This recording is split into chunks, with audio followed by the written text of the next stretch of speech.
నమస్తే. ఇప్పుడు మీరు చూడబోతున్న వీడియో ఖచ్చితంగా మీకు ఉపయోగపడుతుంది, నచ్చుతుంది కూడా. మరి మీకు నచ్చిన విషయం నాకు తెలియాలి అంటే ఈ వీడియోని మీరు లైక్ చేయాలి, షేర్ చేయాలి, అలాగే మన ఛానల్‌ని సబ్స్క్రైబ్ చేయాలి. మీ సపోర్ట్‌ని నాకు అందిస్తారు కదూ! ఓకే. ఇప్పుడు వీడియోని స్టార్ట్ చేద్దాం. నమస్తే. Welcome to our channel. నేను పద్మిని. ప్రస్తుతం మనతో పాటు ప్రముఖ ఆధ్యాత్మికవేత్త, ఆస్ట్రో న్యూమరాలజిస్ట్, వేదిక్ వాస్తు స్పెషలిస్ట్, శ్రీ విద్య మరియు హనుమత్ ఉపాసకులు బ్రహ్మశ్రీ డాక్టర్ శివయోగి సిస్లా జయశంకర్ గారు మనతో పాటు ఉన్నారు. మాట్లాడదాం. సార్ నమస్తే సార్. ఆయుష్మతి భవ. సార్ ముందుగా మీకు సుబ్రహ్మణ్య స్వామి షష్ఠి శుభాకాంక్షలు సార్. మీకు కూడా ఆ సుబ్రహ్మణ్య స్వామి పరిపూర్ణ అనుగ్రహంతో మీ కుటుంబం అంతా కూడా ఆయురారోగ్య ఐశ్వర్యాలతో వర్ధిల్లాలని మనస్ఫూర్తిగా కోరుకుంటున్నాను. Thank you so much sir. Subbarayudu షష్ఠి వస్తోంది మార్గశీర్ష మాసంలో. చాలా చాలా అద్భుతమైనటువంటి రోజు. ఖచ్చితంగా మార్గశీర్ష మాసమే వైభవంతో కూడుకున్నటువంటి మాసం. అటు లక్ష్మీదేవికి ఎంతో ప్రీతికరమైనటువంటి మాసము ధనుర్మాసం. దత్త జయంతి కూడా వస్తుంది. అలాగే సుబ్రహ్మణ్యేశ్వర స్వామి షష్ఠి. ఇన్ని అద్భుతమైనటువంటి రోజులు. చెప్పండి సార్, సుబ్బారాయుడు షష్ఠిని మీరైతే ఎలా చేసుకుంటారు? ప్రేక్షకులు ఎలా చేసుకోవాలి? సుబ్రహ్మణ్యేశ్వర స్వామి అనుగ్రహాన్ని ఎలా పొందాలి? సుబ్రహ్మణ్యేశ్వర స్వామికి శుచి, శుభ్రత, మడి ఆచారం, నియమనిష్టలు అంటే బాగా ఇష్టపడతాడు ఆయన. సో సుబ్రహ్మణ్యేశ్వర స్వామి అనుగ్రహం ప్రతి ఒక్కళ్ళకి కావాలి.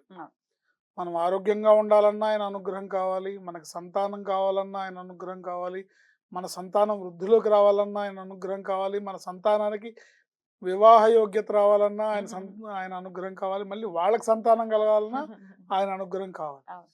ఏంటి, మనం ఐశ్వర్యాన్ని పొందాలన్నా ఆయన అనుగ్రహం కావాలి, మనం భూములు, ఇళ్ళు, వాకిళ్ళు పెంచుకోవాలన్నా ఆయన అనుగ్రహం కావాలి. కాబట్టి ఆ స్వామి అనుగ్రహమే ఆయన శక్తివేల్.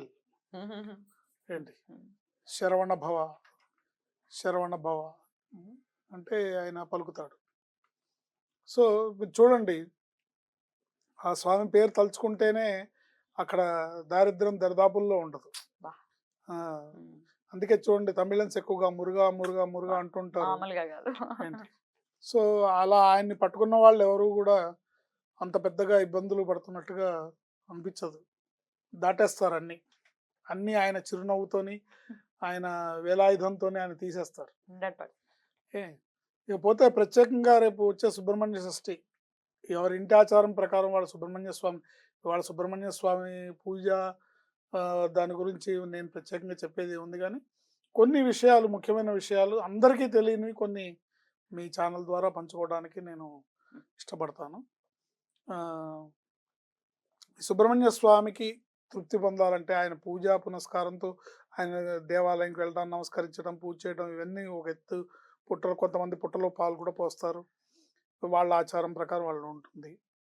కాకుండా బ్రహ్మచారులకి భోజనం పెట్టడం అనేది సుబ్రహ్మణ్య స్వామికి చాలా ప్రీతికరమైన అంశం.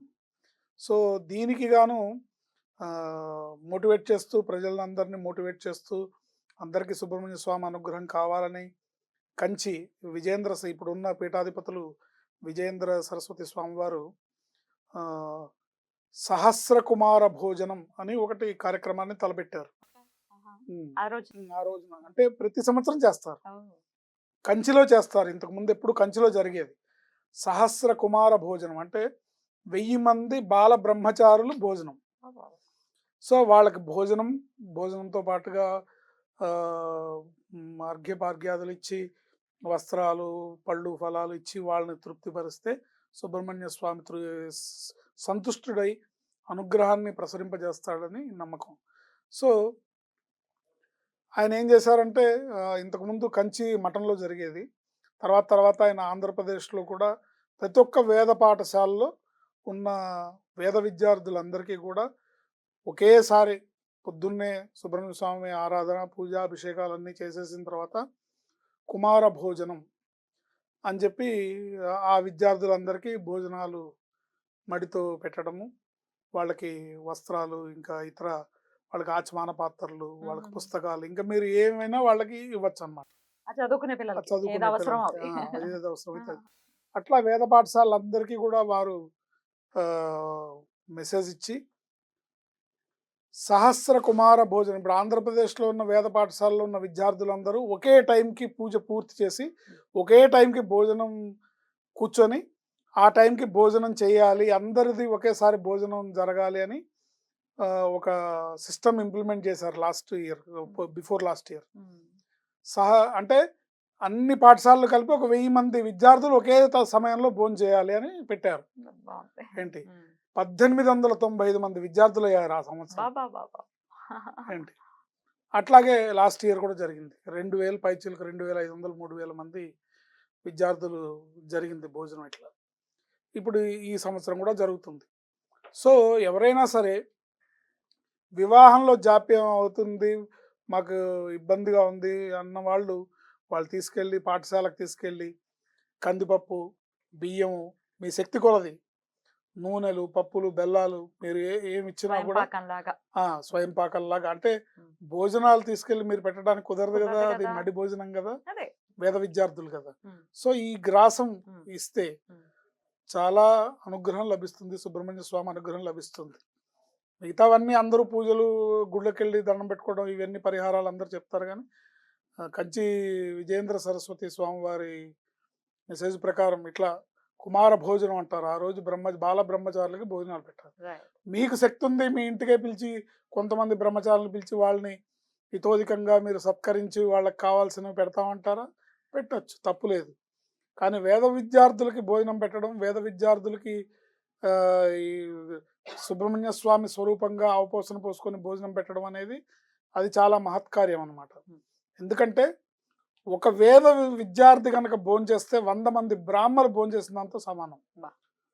వేదాన్ని చదువుకునే ఒక్క పిల్లాడు భోజనం చేస్తే 100 మంది సద్బ్రాహ్మలు భోంచేసిన దాంతో సమానం. అందుకని వేద పాఠశాలకి ఎవరికైతే మీకు సమస్యలు, మీ గ్రహశాంతి తీరుతుందనే ఇవ్వండి. వివాహంలో ఇబ్బందులు ఉన్నవాళ్ళు, కుటుంబంలో ఇబ్బందులు ఉన్నవాళ్ళు కందిపప్పు, బియ్యము, బెల్లము, ఇంకా వంట నూనెలు అవన్నీ ఇవ్వచ్చు.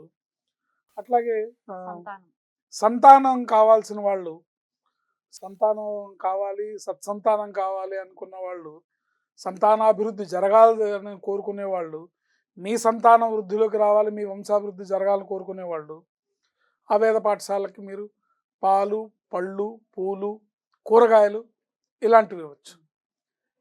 లేదా తగు రీతిలో ధన సహాయాన్ని కూడా అందించవచ్చు. ఇలా చేయడం వల్ల ఆ సుబ్రహ్మణ్య స్వామి పరిపూర్ణ అనుగ్రహం లభిస్తుంది. నాకు తెలిసి ఈ సంవత్సరం సుబ్రహ్మణ్య షష్ఠికి ఏకకాలంలో ఒక 3000 మంది వేద విద్యార్థులు భోజనం చేస్తారు. ఖచ్చితంగా. సార్, ఒక న్యూమరాలజిస్ట్ కూడా కాబట్టి మీరు 18వ తారీఖున రాబోతోంది షష్ఠి.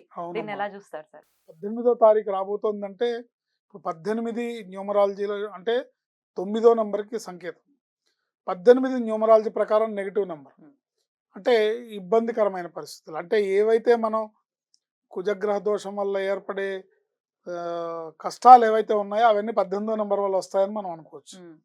సో దానికి మనం స్వామిని ఆరాధించడము, స్వామి అనుగ్రహాన్ని పొందడము, దానికి తగిన చేసే ప్రయత్నాలు చేయడం వల్ల ఇంకో 9వ నెంబర్ 27వ నెంబర్ అంటే 7 పాయింటెడ్ స్టార్ నెంబర్ అంటారు.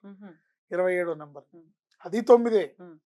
సో న్యూమరాలజీ ప్రకారం ఈ 18వ నెంబర్లో వచ్చిన ఇబ్బందులన్నీ తొలగిపోయి 27వ నెంబర్ ఇచ్చే అదృష్టం మీ జీవితంలోకి వస్తుందని మనం ఖచ్చితంగా చెప్పుకోవచ్చు. అలా అందరికీ రావాలి, సుబ్రహ్మణ్యేశ్వర స్వామి అనుగ్రహం పొందటం అందరికీ అవసరం. మీరు చెప్పినట్టుగా ప్రతి ఒక్క అంశంలో కూడా ఖచ్చితంగా అందరికీ ఆయన అనుగ్రహం ఉండాలి పరిపూర్ణంగా అని మనస్ఫూర్తిగా కోరుకుంటూ. ఎందుకంటే అప్పుడప్పుడు గోచారంలో ఆయన స్తంభిస్తూ ఉంటారు, లేదా రిట్రోగేట్ అవుతుంది, అంటే తిరోగమన దిశగా. అప్పుడు చూడండి అంత ఆర్థిక మాంద్యం ఏర్పడుతుంది, ఎవరి దగ్గర డబ్బులు సరిగ్గా రొటేట్ అవ్వవు, డబ్బులన్నీ స్టక్అప్ అయిపోతాయి, ఇలాంటివన్నీ జరుగుతుంది. సో ఆయన అనుగ్రహం ఉంటేనే మనకి ఆర్థికంగా కానివ్వండి, ఆరోగ్యపరంగా కానివ్వండి, అభివృద్ధి పదంగా కానివ్వండి, మనం జీవితంలో ముందుకు వెళ్ళగలుగుతుంది. అలాగే ఈ రోజున ఏదైనా వినాల్సినటువంటి కానీ చేసుకోవాల్సినటువంటి నామం కానీ ఏదైనా ఉందండి? తప్పకుండా ఒక అద్భుతమైన మాలా మంత్రం ఉంది స్వామివారిది. ఆ మాలా మంత్రాన్ని స్మరించుకోవడం ద్వారా బ్రహ్మాండమైన అదృష్టం లభిస్తుంది, బ్రహ్మాండంగా స్వామివారి అనుగ్రహం లభిస్తుంది. ఓం శరవణోద్భవాయ సాం సీం సూం సైం సౌం సహ సుబ్రహ్మణ్యాయ కుమారాయ కుక్కుటధ్వజాయ కుంకుమవర్ణాయ మహామోహనాయ ద్వాదశాక్షరాయ సర్వశత్రుహరాయ పరసైన్య విధ్వంసకాయ దేవసేనాధిపతయే నమః స్వాహా. అద్భుతం. దీన్ని వినమంటారా, చదువుకోమంటారా? చదువుకోవచ్చు కూడా. మాలామంత్రం ఎవరైనా చదువుకోవచ్చు. ఎన్నిసార్లు చదువుకుంటారు? 27 సార్లు అద్భుతం. చాలా బ్యూటిఫుల్గా ఎక్స్ప్లెయిన్ చేశారు సార్. మరొక్కసారి మీకు సుబ్బారాయుడు షష్ఠి శుభాకాంక్షల్ని తెలియజేస్తూ thank you so much sir. నమస్తే. ఆయుష్మంతులు.